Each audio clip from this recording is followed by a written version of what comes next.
የኒኩለር ጦርነት ከተነሳ በኋላ ዓለም ምን ትሆናለች? ጥቁር ዝናብና የመጨረሻው ቀን። አንድ ቀን ምድር ስትናወጥ፣ ሰማይ በእሳት ሲሞላ፣ አስፈሪው ዝናብ ይወርዳል።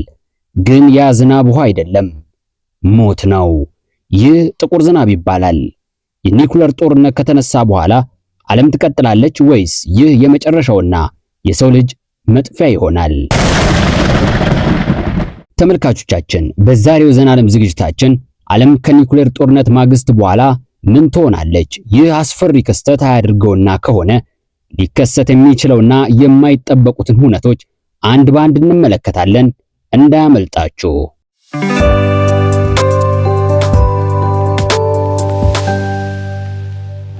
አዎ፣ በቀጣይ ቪዲዮአችን ኢራን፣ እስራኤልና አሜሪካ የጀመሩት ይህ አስፈሪ ጦርነት ወደ ሶስተኛው ዓለም ጦርነት ተቀይሮ ወደ ኒኩለር ጦርነት የምንጓዝ ከሆነ ዓለም ከ0 ሰከንድ ጀምራ እስከ 1 ሰዓት ባለው ቆይታ ምን ትመስላለች? የሰው ልጅ ዕጣ ፈንታስ ምን ይመስላል?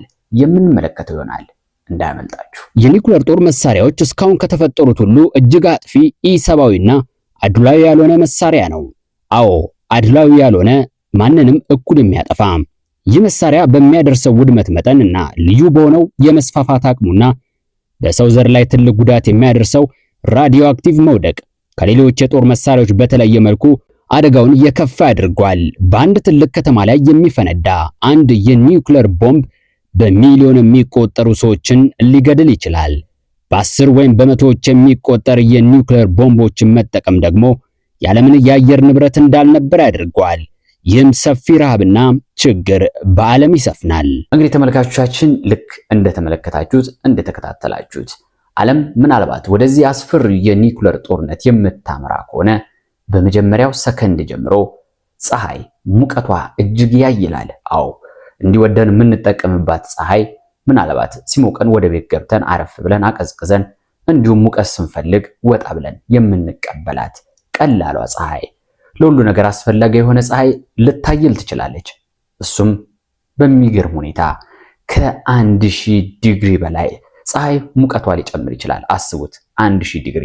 ምናልባት የሰው ልጅ ከአርባዎቹ በላይ በሆነ ሙቀት ላይ ለመቆየትና በእነዚህ አይነት የፀሐይ ሁኔታና የሙቀት ሁኔታ ላይ ራሱን ሰርቫይቭ ለማድረግ ብዙ መከራዎች፣ ብዙ ችግሮችን መጋፈጥ ይኖርበታል። ታዲያ 1000 ዲግሪ ፀሐይ ሲደርስ የሰው ልጅ ምን ሊሆን ይችላል? ፍንዳታው በተከናወነበት አካባቢና ቀጠና ያሉ ሰዎች ለመሞት ቅርብ ይሆናሉ። አዎ፣ በርካቶች ሕይወታቸውን የሚያጡ ይሆናል።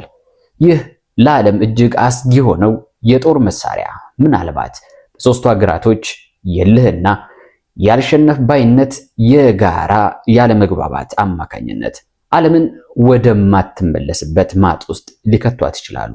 ምናልባት የሰው ልጅ ከምድረ ገጽ የሚጠፋበት ዘመንም ሊሆን ይችላል። ኒኩለር ጦርነት የዓለማችን መመለሻ የሌለው ከባድ ጥፋትን ይዞ ይመጣል። የኒኩለር ጦር መሳሪያ ያለ ልዩነት በሚያስከትለው እልቂት ሕይወት ያላቸው የተፈጥሮ ሀብቶች፣ ሕፃናት፣ ወጣቶች፣ አዛውንቶች ያለ ልዩነት ይሞታሉ። ይህ እልቂት ምናልባትም አሜሪካ በጃፓኖቹ ሂሮሺማና ናጋሳኪ ላይ ባደረሰችው የኒኩለር ጥቃት ከ38000 በላይ ሕፃናትን እንደገደለ ከሚገመትበት ሞት በላይ ሕፃናትን ሕይወት ሊቀጥፍ ይችላል። አንድ ነጠላ የኒኩለር ጦር መሳሪያ ሙሉ ከተማን ሊያጠፋና አብዛኛውን ሕዝብ ሊገድል ይችላል። በዘመናዊ ከተሞች ላይ ደግሞ በርካታ የኒኩለር ፍንዳታዎች ቢከሰቱ በ10 ሚሊዮኖች የሚቆጠሩ ሰዎችን ለሞት ይዳርጋሉ። ይህም ማለት ሙሉ የአዲስ አበባ ሕዝብ እንደማለት ሲሆን አደጋው ከተከሰተ ዘግናኝነቱ ከአእምሮ በላይ እንደሚሆን ማሳያ ነው። በአሜሪካና በሩሲያ መካከል ብቻ በሚደረግ ትልቅ የኒኩለር ጦርነት ጥፋቶች በመቶ ሚሊዮኖች የሚቆጠሩ ሰዎች ይሞታሉ።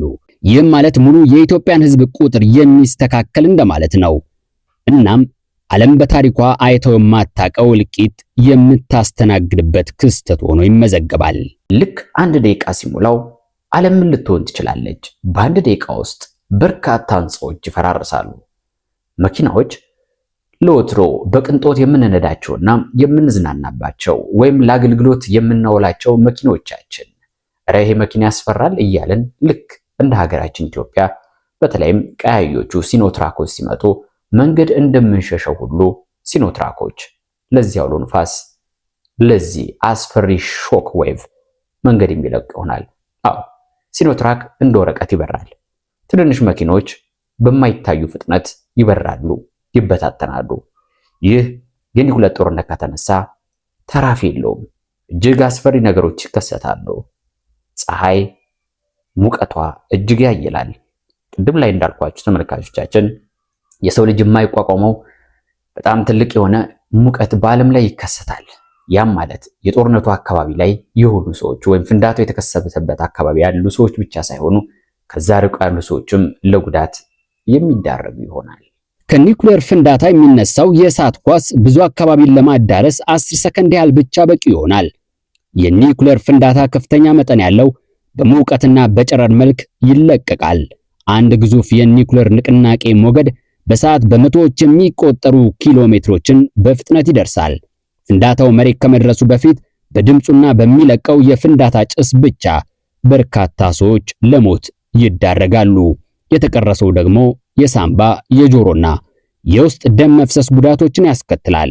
ጥቂት የማይባሉ ሰዎች በህንፃዎች ፍርስራሽና ልክ እንደ ከባድ አውሎ ንፋስ በሚነሳ ማቆሚያ የሌለው ንፋስ አማካኝነት ከተለያዩ ስፍራዎች በንፋስ የሚገፈተሩ ዕቃዎች፣ መኪናዎች ሳይቀሩ በሰዎች ላይ ትልቅ ጉዳት ያደርሳሉ። 5ኛው ደቂቃ ላይ ደርሰናል። ልክ የኒኩሌር ጦርነት ተጀምሮ 5 ደቂቃዎችን ካስቆጠረ በኋላ ሬዲዬሽን ይለቀቃል። ከዛም የሰው ልጆች በየትኛውም አካባቢ ያሉት ማቅለሽለሽ ይጀምራቸዋል። እንኳን የኒኩሌር ጦርነት የተጀመረበት አካባቢና ቀጠና ቀርቶ ራቅ ያሉ ሀገሮች ላይ የሚኖሩ ሰዎች በሬዲዬሽን አማካኝነት ማቅለሽለሽ ማስመለስ ይጀምራቸዋል። አካሎት ይከደውታል። አካላችን እጅግ ይዝላል። ያም ማለት የሰው ልጅ ራሱን ወደ ሞት የሚወስድበትን መንገድ ያፋጠናል ማለት ነው። አዎ ራሱ በፈጠረው ኒኩሌር ራሱ ባፈነዳው ራሱ ይሁነኝ ባለው በዚህ መሳሪያ ህይወቱ ቀስ በቀስ ወደ ሞት ጎዳና ታመራለች። 5 ደቂቃ ላይ የሰው ልጆች በየትኛውም አካባቢ ያለው በተለይ በተለያዩ ቦታዎች መደበቅ የማይችልና ወደ ሀገራት ያሉ ህዝቦች ተጎጂነታቸው ከፍ ይላል። መደበቅ አይችሉም። አንደርግራውንድ አይኖራቸውም። ታዲያ የትኛው ሰው ሊድን ይችላል?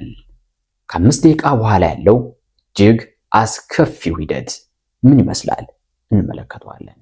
የሙቀት ጨረሩ በጣም ኃይለኛ ከመሆኑ የተነሳ በእንፋሎት አማካኝነት በሚነሳ ከፍተኛ ሙቀት አደገኛ ቃጠሎን ያስከትላል። ይህም ከቀድሞ አውሎ ንፋስ ጋር ተደማምሮ ወደ ግዙፍ የእሳት አውሎ ንፋስ ይቀየራል። ከዚህ አደጋ ማንም ሊያመልጥ አይችልም። ምናልባት ድብቅ መጠለያ ከመሬት በታች ቆፍረው የአደጋ ማምለጫ ያዘጋጁ ቱጃሮች ቢኖሩ እንኳን በኦክሲጅን እጥረትና በካርበን ሞኖክሳይድ መመረዝ ምክንያት ለሞት ይጋለጣሉ። ታዲያ ከዚህ የከፋ የሞት ጥላ ማን ሊያመልጥ ይችላል? አዎ 30ኛው ደቂቃ ላይ ደርሰናል። ኒኩሌር ፍንዳታ ከተካሄደ በኋላ 30 ደቂቃዎች ሲያልፍ ምን ሊከሰት ይችላል? ይህ ሌላኛው እጅግ አስፈሪና ዘግናኙ የሰው ልጅ በምድር ላይ መቆየቱን እጅግ ጥቂትና ኢምንት ከሚያደርጉ ነገሮች መካከል አንድ ጉዳይ ይከሰታል። አዎ ጥቁር ዝናብ ይወርዳል። ጥቁር ዝናብ ልክ እንደሌላ ጊዜ ፈልገ ነው አረ ይዝነብልን፣ አረ ለሰብላችን፣ አረ እንዲያቀዘቅዘን እንደምንለው አይሆንም። ጥቁር ዝናብ እጅግ አደገኛ ዝናብ ነው።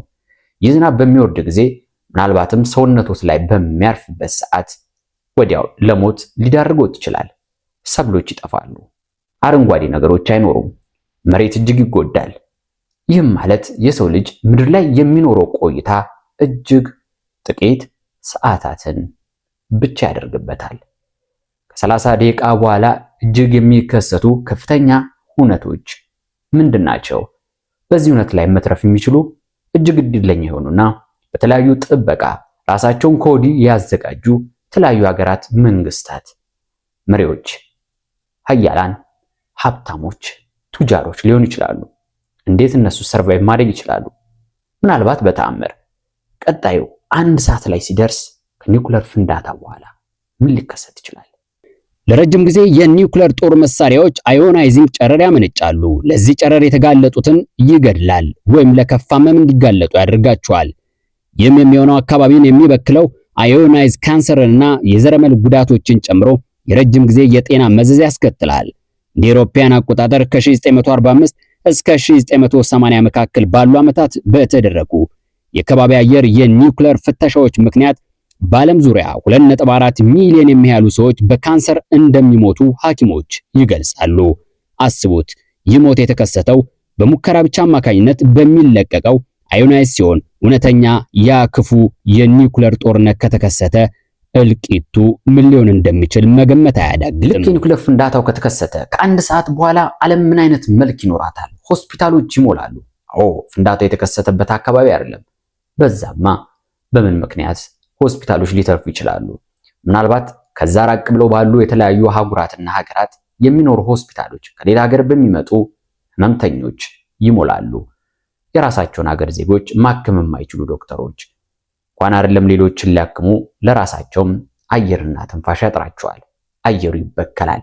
እጅግ ያየለ ሙቀት በዓለም ላይ ይሰፍናል። ይህም በኋላ የሚከሰተው በምናልባት ሳይሆን በእርግጠኝነት የሰው ልጅ ምድር ላይ እንዳይኖር የሚያስችል ነገር ነው ሲሉ ሳይንቲስቶች ይገልጻሉ። ሳይንቲስቶች በጥናታቸው እንዳረጋገጡት ከሆነ የሰው ልጅ ራሴን ከኒውክሌር እከላከለዋለሁ ብሎ በቱጃሮች በሀብታሞች ዓለም ላይ አለም በሚሉ የብር ዘዋሪዎች የተገነቡ የትኛውም ነገሮች ያፈራርሳቸዋል፣ ወዳልነበሩበት ያረጋቸዋል። የሰው ልጅ ይሁነኝ ብሎ ራሴን እጠብቅበታለሁ ብሎ የሰራው የትኛውም ነገር ከኒውክሌር ጥቃት ወይም ከኒውክሌር ዳፋዎች መትረፍ አይችልም። ሁሉም ነገር ይፈራርሳል። የሰው ልጅ በምድር ላይ መኖሩ የመጨረሻ 0% ላይ ይደርሳል። ከዚህም በኋላ ኒውክሌር ዊንተር ይከሰታል። ኒውክሌር ዊንተር ከተከሰተ በኋላ ፀሐይ የሚባል ምድር ላይ አይኖርም። ዓለም ጨለማ ትሆናለች። ጨለማ ይወርሳታል። ፀሐይን አናይም፣ ብርሃን አናይም፣ ኤሌክትሪክ አይሰራም። ታዲያ ዓለም ለበርካታ ዓመታት በጨለማ ትዋጣለች። በዚህ ጨለማ ዓለም የሚበላ የሚላስ የሚቀመስ የለም። ስለዚህ እንስሳት አይኖሩም፣ ሰዎች አይኖሩም፣ ተክሎች አይኖሩም። ዓለም የመጨረሻዋ ይሆናል። ወደዚህና ወደ አስፈሪው ሂደት እንዳንጓዝ ዓለም ካሁኑ እየመከረች ብትገኝም ነገር ግን ለኢራን፣ እስራኤልና አሜሪካ ያሉ ሀገራቶች እያደረጉት ያለው ወደ ኒውክሌር ጦርነት ጉዞ ዓለምን አስፈርቷታል፣ አስግቷታል። በርካታ ያለ ሀገራቶችም ልክ እንደ አውሮፓዎቹ ምዕራባውያን አውሮፓ ሀገሮች ፈረንሳይ፣ ጀርመን፣ እንግሊዝና ሌሎችም የአሜሪካ አጋሮች የጦርነት አያስፈልገንም፣ የጦርነት ይቀር፣ ማንም የማይተርፍበት ዓለም ወደ ምንም የምትቀየርበት ነው እያሉ እየሞገቱ ይገኛል። በዓለም ላይ ከ1 በመቶ ያነሰ የኒውክሌር ጦር መሳሪያ መጠቀሚያ የዓለምን የአየር ሁኔታ ሊያስተጓጉልና እስከ 2 ቢሊዮን የሚደርሱ ሰዎችን በኒውክሌር ረሃብ ለረጅም ጊዜ ችግሮች ሊያጋለጥ ይችላል። አስቡት፣ 2 ቢሊዮን ህዝብ፣ በሺዎች የሚቆጠሩ የኒውክሌር ጦር መሳሪያዎች መፈንዳት ደግሞ የኒውክሌር ክረምትን ሊያስከትል ይችላል። ይህ ደግሞ የዓለም የተፈጥሮ ስነ ምህዳራችንን ያጠፋል። ሐኪሞችና የመጀመሪያ ምላሽ ሰጪዎች በተበላሸ በራዲዮ አክቲቭ በተበከሉ አካባቢዎች መስራት አይችሉም። እንኳን ሌላ ሰው ቀርቶ ራሳቸውንም ማትረፍ አይቻላቸውም። በዘመናዊቷ የዓለም ከተማ ውስጥ አንድ የኒውክሌር ፍንዳታ ብቻውን ከሰዎች ሞት እስከ ዓለም ስልጣኔ ምልክት እስከሆኑ ቅርሶችና ቁሶች ጭምር ወደማይመለሱበት ፍርስራሽነት ይቀየራሉ። የኒውክሌር ጦርነት አስቀድመን ልንገነባው የምንችለውን ማንኛውም ማቆሚያ ተብሎ የተገነባ ስርዓት ሁሉንም ማሸነፍ ይችላል። ታዲያ የሰው ልጅ የመጨረሻው ጣፋንታ ቀስ በቀስ ከዚህ ዓለም ደብዛው የሚጠፋበት ሂደት ይከሰታል። እንዴት ካላችሁ ፍንዳታው ከተከሰተበት ሰከንድ ጀምሮ ዓለም እስክትጠፋ ሊከሰቱ የሚችሉ ሂደቶችን ከላይ በተመለከታችሁት መንገድ እያንዳንዱን ሂደት እየተከተለ የሰው ልጅና ነፍሳት ሕይወት ያላቸውና የሌላቸው ጉዑዛን ከዚህ ዓለም ይሰናበታሉ። ከዚህ መቅስፈት ይጠብቀን። ዓለምን ሰላም ያደርገልን። አበቃው።